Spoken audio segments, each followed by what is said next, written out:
Right. Hello, everyone. My name is Danielle Renson, and my presentation today is about positive behavior supports in physical education, teaching a different way of behaving. So first, before we dive into the physical education aspect, I really just want to focus on specifically positive behavior supports. So positive behavior supports is defined as the application of behavior analysis to social difficulties that are often triggered by behaviors such as self-injury, aggression, property destruction, pica, defiance, and disruption. Positive behavior supports help manage unacceptable behavior from reactive, punitive responses to challenging behavior to a more proactive emphasis on prevention of behavioral problems by using positive, instructional, research-based strategies to teach and encourage appropriate behavior and manage the learning environment. So now we'll talk a little bit about why we use positive behavior supports in the school or classroom. So the key word here and with positive behavior supports is prevention. It is the most important component of any behavior management program. It's critical for teachers to know and be able to implement proactive strategies to prevent problem behaviors. Prevention is important for classroom management in several ways. First, the less time teachers spend on disciplinary problems, then, of course, the more time they'll have to actually teach. And second, sometimes untreated minor disciplinary problems or behavioral difficulties that seem small right now can escalate to more serious forms of behavior. So, in addition, studies show that early exposure to positive proactive classroom management does play an important role in preventing and managing immediate problem behaviors. So what I have here is the three-tiered model excuse me, of prevention and intervention approaches. So typically the green portion down at the bottom, that's called the universal level, and that is for all students. So it's usually school-wide intervention. So it's typically anywhere from 75 to 90% of students who will respond to the intervention put in place. So they have some examples there for you, like good behavior games, school-wide like rules and expectations, things like that. So for any students who do not respond to an intervention at the universal level, bump up to the yellow level there, and that is a secondary level. So what that is, it encompasses about 10 to 25% of students who will respond to the intervention at that level. So the intervention put in at the secondary level is a little bit more individualized. So it can include behavioral contracting, mentor-based programs, differential reinforcement, token economy systems, things like that. It's definitely geared more toward just a smaller group of students. Now, any students that do not respond to interventions at the secondary level then move up to that red level up top, and that's the targeted intensive level, and that encompasses about 3 to 5% of the student population. So students at the tertiary level usually an FBA will be implemented, as well as a behavior intervention plan. Sometimes students at this level may need wraparound services like one-to-one aid because their behaviors are so severe. So this is the positive behavior support model.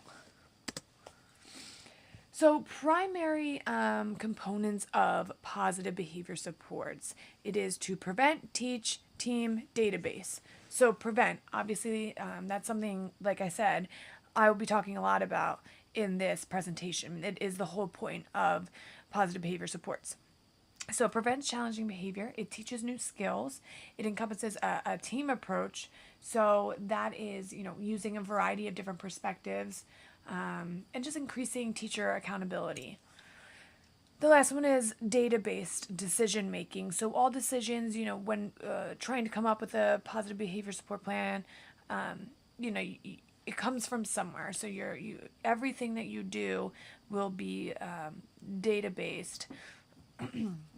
And especially for students at that tertiary level, like when they use a FBA, that is, that strictly uses data and then comes up with a plan once we have that data. So I'm going to talk again a little bit about each level more specifically, because it's not just, positive behavior supports are not just specifically for behavioral approaches, they're also academic approaches. So it's twofold. So I give a couple examples about each. So the primary interventions, some academic approaches, would be strategies that rely on evidence-based instructional methods and curriculum for teaching reading, mathematics, and other academic subjects. Behavioral approaches would include establishing and teaching school-wide expectations, acknowledging rule-following behavior, and monitoring behavioral indicators to quickly identify students who are not responding at the universal strategies, with the universal strategies.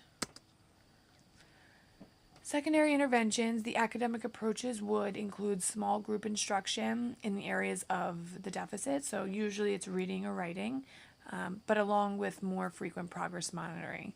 Some behavioral approaches at the secondary level would be social skills instructions for identified students, frequent reminders and feedback about expected behaviors, probably behavioral contracts, things of that sort. Tertiary intervention, so that's the most intensive level.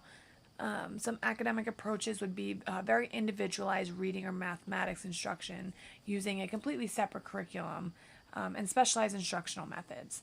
Behavioral approaches at this level would be careful assessment of behavior and comprehensive individualized interventions that may include social services and or mental health services in addition to school-based interventions. So behavioral approaches at this level, like I said earlier, will include an FBA and behavior intervention plan. So here I wanted to talk a little bit about the school-wide positive behavior supports. So some of the attributes of school-wide positive behavior supports are that there is a focus on all systems within the school. There's an attention to the needs of all students through that three-tiered model that I talked about. There's a widespread commitment to participating in and supporting the school-wide positive behavior support, so all teachers, all faculty, all students. The interventions that are put in place are designed to meet the unique needs of each school. So positive behavior support or intervention at one school will probably look very different from another school. Not always, but most times. Again, team-based planning and decision-making, data-based decision-making, and continual evaluation and refinement of school-wide positive behavior supports. So here I have two videos of examples of school-wide positive behavior support that I thought were pretty good. So here's this first one.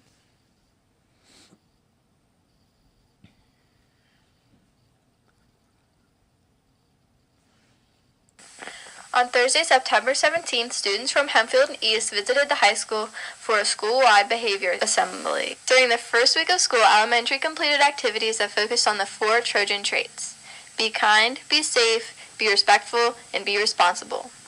Students seem ready to apply those Trojan traits. Always being kind and respectful.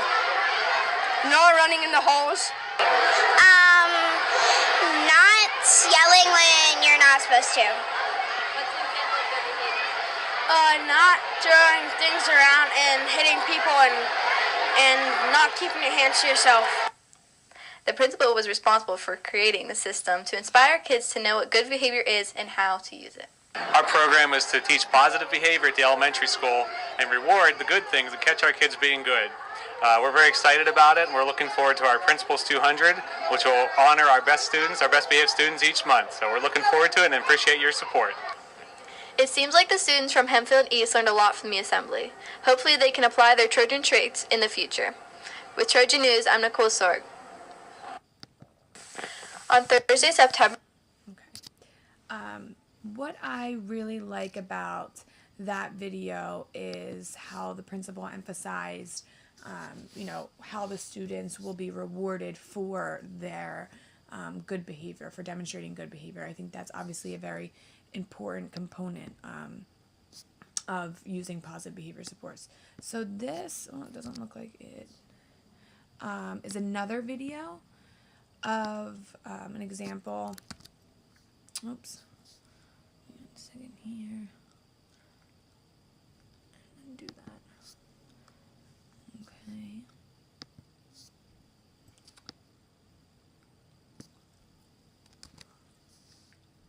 And let's see. Sorry, this is taking a little bit here.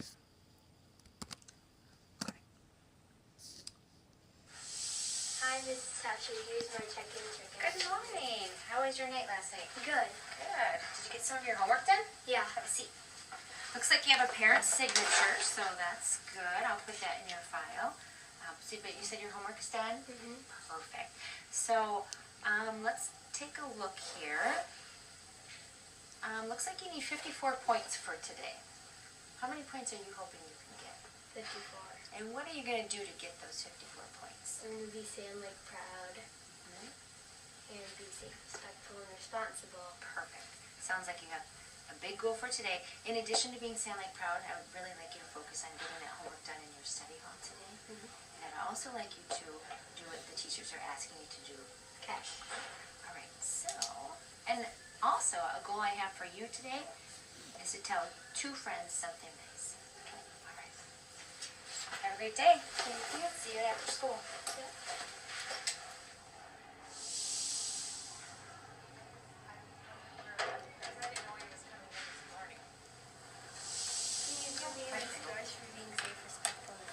Let me have a look here today. Did you finish your composition for recorder? I did most of it, but Most. I didn't finish. But we had plenty of time, so I think I'm going to have to give you a 1 for being responsible.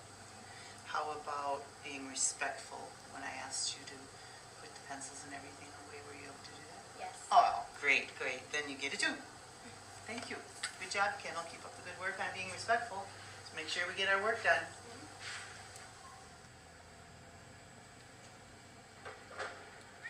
Class, it's time to go to specials. Please put your things underneath your pencil boxes and show me that you're ready to go. Can you please check off my Well, hi, Kendall. being safe, respectful, and Sure. responsible? So we were working here and trying to figure out if you were safe, respectful, and responsible. How about safe today? Were you safe? Yes. You were safe, so you'd get a 2 for being safe. Great job. How about being respectful? Yes. What were you doing that was being respectful today? I was keeping my hands, feet, and body to myself. Well, that's very respectful, so we would circle a 2 for you. How about being responsible today? I remembered to do my homework. Remember to do it. Did you remember to bring it back? Yes. You did remember to bring it back? That's awesome. So you were being responsible there. That would be a 2. So 6 points there. You got all the points. Great job, Kendall. Proud of you. Hi, Mrs. Tasher. I beat my goal. Wow, nice work. Looks like you had a great day. Thanks for being on time. Okay, reading, got all your points. Writing, I noticed a 1 on responsibility. What happened? I think I just lost a little bit of my concentration. Okay, so in order to change that for tomorrow, you'll be able to focus. Okay, good. Math looks great. Lunch, recess, study hall. Did you get some of your homework done? Yep. Awesome. All right, specials looks good. Daily score was a 53 out of 54, so you got your goal just about, just missed 1. We'll work on that for tomorrow. Make sure you get a parent signature tonight and bring it back in the morning. Thank you. All right, see ya. Have a good night. You too. So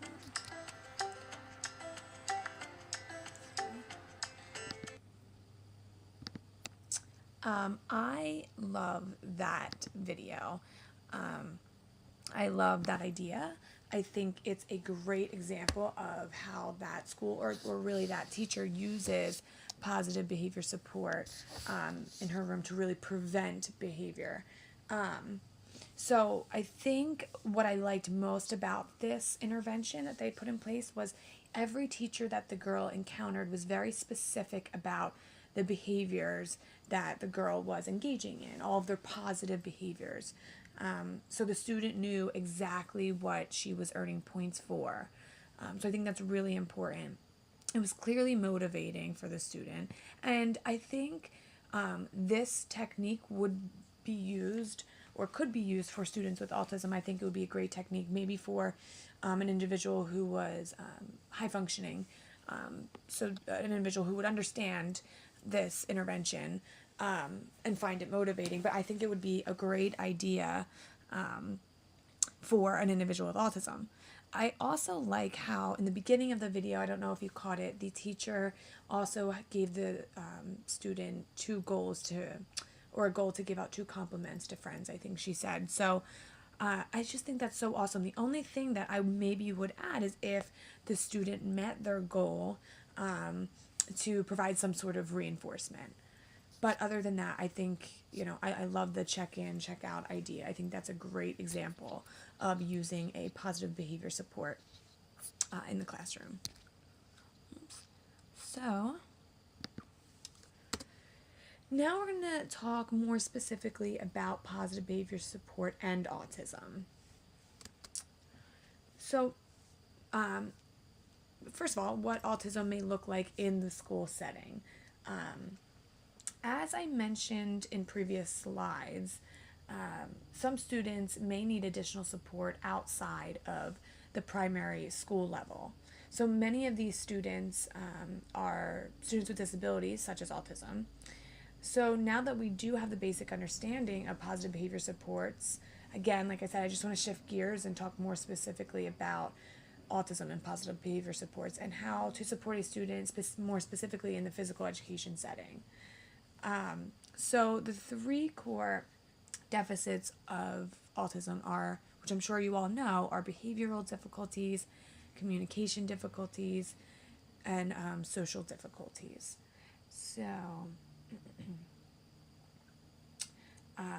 to talk a little bit more specifically about those, as we all know, no 2 students with autism are the same. Children with autism may exhibit odd emotional behavior that is not easily understood by others. Sometimes children with autism, their social fears can manifest into compulsive behaviors and sometimes aggression. They may sometimes repeat certain ordering behaviors that may serve as a self-soothing function. Oftentimes when there's changes to routine, that can easily frustrate them or scare them, which then could result in maladaptive behavior. Although aggression is not always directed outward, and sometimes, may result in self-injury. So those are pretty significant behaviors that you may see with students with autism. And also children with autism are slower in learning to interpret what others are thinking and feeling, and they sometimes have difficulty with that give and take of human interaction, of conversation, that reciprocal conversation that can be difficult for students like that with autism. They oftentimes have a hard time picking up on subtle cues, so whether, it's a smile or a wink, they have little meaning to students with autism. Now this, like I said, it's different for every student with autism. Obviously, it's a very wide umbrella, but those are typically the main deficits. Okay, so, research findings show that positive behavior intervention support can be a successful method for eliminating and preventing problem behaviors of children with ASD. And in some cases, it reduces challenging behaviors by up to 80%. Positive behavior support was designed to address predetermined behaviors on a school-wide basis. While positive behavior supports do not specifically target children with autism in isolation, it is an appropriate method to use for behavior modification or management in the general education setting.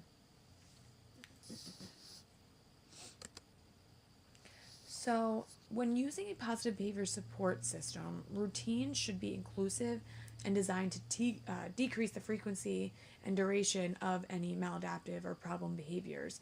Again, the key word here with positive behavior supports is prevention. So, classroom rules and expectations should be created for the sole purpose of controlling a single child, not be created for the sole purpose of controlling a single child, nor should rules be so rigid that success is not likely. Students should be allowed to have an opportunity to earn their way back if they do engage in maladaptive behavior. And of course, always praise them for their efforts to correct their behaviors. Always use very specific words,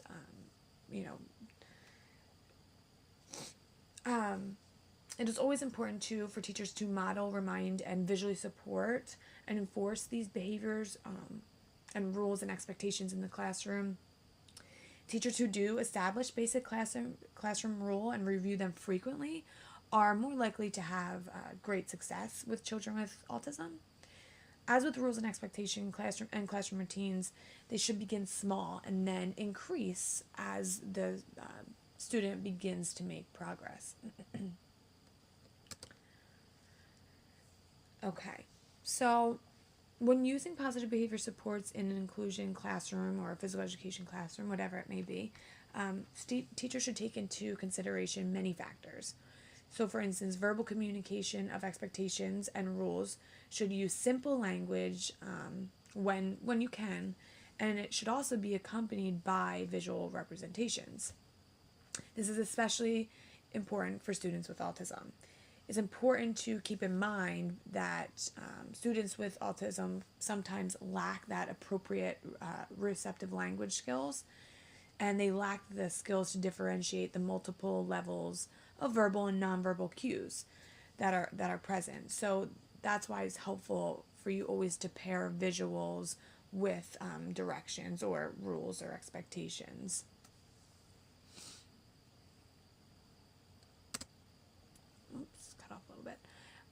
So next we're going to talk about an important component of positive behavior supports, and that is reward systems. So the use of reward systems will help students become and remain motivated to follow the rules, or that at least is the hope.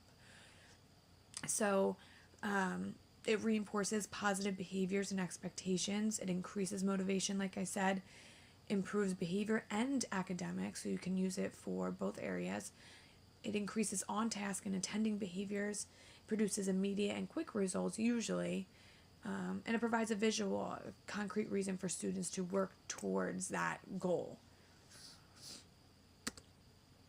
So here I have two examples of reward systems. So this first one on the left is a token economy system, and I am sure that we are all very familiar with those. So for the system on the left, tokens are given as soon as the desired behaviors are exhibited. They are then later exchanged for reinforcers. So you first have to choose the target behavior and then reward them for every time they engage in that behavior. Of course, there's other types of strategies as well, so differential reinforcement. So that's every time the student engages in either an alternate behavior or the absence of behavior, you're rewarding. So that those are a couple ways that the token economy can be used. The one on the right is a behavior contract. So this is more like a contingency contract. So if you engage in the target behavior, then you earn a reward. So that's another example.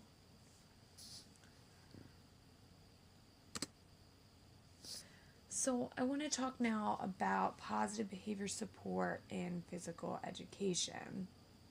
So physical education teachers are often faced with large classes, limited equipment, and sometimes a lack of support for children with special needs.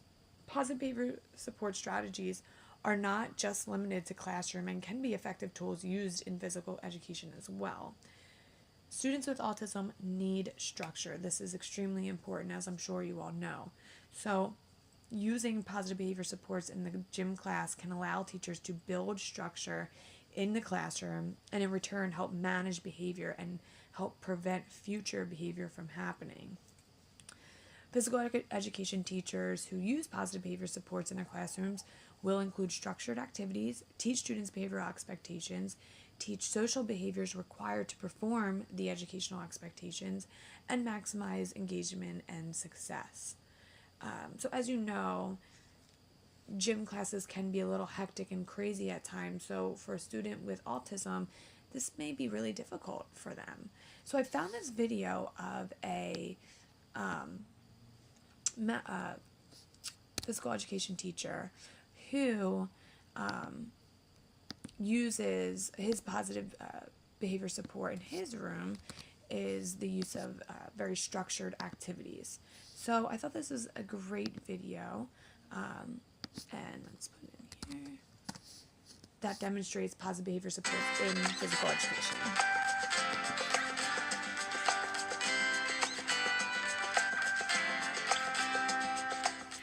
Thank you for continuing to watch our workout series of how to help improve the lives of individuals with autism spectrum disorders through exercise. As you can see, we're in a gym environment, and gym is truly the most unsensory friendly environment in the entire school. Now here it's pretty quiet, but just imagine 30 kids running around, yelling, screaming, objects, foreign objects really, balls, footballs, baseballs, being thrown around. Our children or adults on the autism spectrum may have no idea what that ball is, how hard or soft it is, and that can be very frightening for them. And then the sounds, the screams, the laughter, the bounces off the backboard, things like that, all have an impact in our children's ability to perform successfully in a gym class. So, structure is key when you are setting it up. If you are a paraprofessional or an adaptive physical educator or physical educator, we need structure for our children. That's how they will succeed, and they will know of what's expected of them each time they enter the gym class. So, as I just had mentioned, it's not just for PE professionals, but paraeducators, the individuals helping these children day in and day out. And when they come into your environment, this gym class, they can now help the children guide and navigate through the classroom. And you can do that with setting up numbers or stations, as you see here. Obviously, if you've seen throughout our other series, we're talking and showing visual support cards or exercise cards from our visual exercise system. Very important. Timers, countdown boards or timers can be very important to help your children understand the expectation of how long that they're going to perform that exercise or that routine. Countdown boards. You can use arrows. Arrows can direct them from after station 2, follow the arrow to station 3. So all these little things, which might seem overwhelming now, once you get in the routine and set the environment, it's going to be so much more easier for you as the educator to set up, but most important to help give success for our children and adults. And also, what we've seen over the years in the classroom environment or in the gym classroom is this structure, this routine can help peer buddies and help these children build relationships. So sometimes our children don't always want to listen to the teacher or the coach or mom or dad, but their peers can really help to help improve their lives, build those social skills, and ultimately help them build a healthier lifestyle. So again, structure, all these things can help our children succeed in exercise. So if you have questions, if you have comments, If you have structures and routines that you've used with your children, adults, or students, please let us know. Contact us at the Exercise Connection, contact us at NECPAD, and share this information so we can better help educate our children, our adults, and other professionals across the country. And don't forget, challenge autism with exercise. We'll see you next time. So again, another video that I really loved. And I loved it because just how he has it so structured. He has it set up so the students know exactly what is expected of them. And that goes back to that key word, prevention. Preventing behavior, having your room set up in a way where students know what's expected of them. It is a structured classroom. You can reinforce any positive behaviors while participating in the activities. These are all ways that you can use positive behavior support in physical education. So again, I kind of brought back like that token economy system. And the reason why I brought that one back is because I wanted to talk a little bit more about how it can be used in gym. So for example, if you have a student who, I guess we could say is aggression, like low level aggression. So will pinch other students when they're upset or when it gets really loud or whatever it may be. So, that student, you would pick the student's reinforcer and put it on the top right corner of that board. And then you would reward that student for following directions, engaging in the activity in the absence of aggression. So if you are playing, kickball and it's pretty loud, and the student is sitting there nicely, you want to make sure you're reinforcing them for engaging in good behavior. The system on the right, I thought this was a pretty cool system, and it's an individual behavior contract. So again, it's more like a contingency system. So it says, let's say Michael, agreed to follow the rules listed below. Listen when the teacher is talking. Do not touch others during class. If all rules are followed during phys ed class, I will earn 10 minutes of basketball activity for myself. That of course can be changed to whatever that student motivates that student, but that is a contingency contract. So if the student does not engage in the target behavior in a certain amount of time, they earn the reward. These are two systems that can be easily implemented, easily created, and used in physical education. You can make them small enough so, for instance, the behavior contract can fit in the student's pocket. Very simple and easy to use. That's why I love both of these systems. This is another example of things you can have in your room. Going back to the video that we just watched, having structured activities. So you can have different stations with students' name on, so they know when they come in, they know exactly where they need to go and what they need to do. It also has pictures of where the bathroom is and where the water fountain is. Again, here's another token system over here. So rewarding. That will help reduce problem behavior. And lastly, these are just examples of posters that you could maybe put in your phys ed classroom.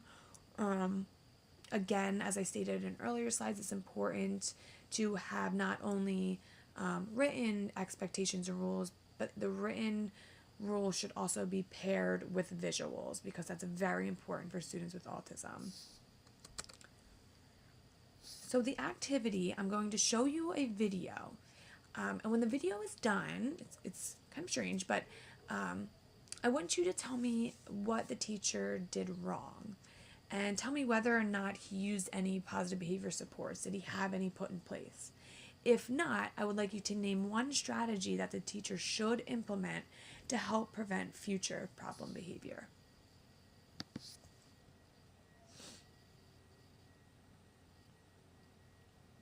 All right, let's review our American history. Where did the Boston Tea Party occur? Boston, Massachusetts. Very good, very good. Okay. Let's see. Who Axis powers in World War II? The Nazis and the Italians. And? Yeah. The Americans. No, they were not part of the Axis. The Japanese. Hey, Dan, pay attention. Okay, this is going to be on the test. All right, very good. Who were the allies in World War II? England, France. Americans. Okay, any more? And a few more. And we did French. Oh, Yes. Burmese. No. Think north of us. Hey, Dan! Stop that! Don't be disruptive. Canadians. Canadians, yes, very good. All right, and what about Vietnam? There was the Americans and the Hey, Dan, sit down. I'm tired of this disruptive behavior. My grandpa was in the war. Thank you.